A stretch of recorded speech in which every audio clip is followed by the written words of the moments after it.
চোখ ধাঁধানো রং, নাকে টান দেয়া ঘ্রাণ আর জিভে লাগা ঝাল, এটাই আজকের রেসিপি। ঝাল ঝাল অক্টোপাস ভাজা।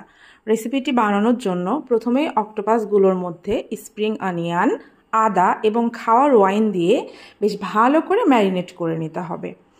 এরপরে ম্যারিনেট করা অক্টোপাসগুলোকে ফুটন্ত গরম পানির মধ্যে দিয়ে বেশ ভালো করে সেদ্ধ করে তুলে নিতে হবে।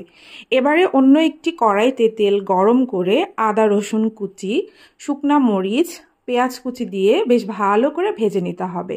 ভাজা হয়ে গেলে ওর মধ্যে সেদ্ধ করা অক্টোপাসগুলো দিয়ে একে একে light soya sauce, dark soya sauce, oyster sauce, লবণ দিয়ে বেশ ভালো করে ভেজে নিয়ে এর মধ্যে কুচি করা লাল আর সবুজ মরিচ, স্প্রিং অনিয়ন দিয়ে অক্টোপাসগুলোকে ভালোভাবে টস করে নিলেই রেডি ঝাল ঝাল অক্টোপাস ভাজা। রেসিপিটি ভালো লাগলে অবশ্যই লাইক, কমেন্ট এবং শেয়ার করে দিতে ভুলবেন না।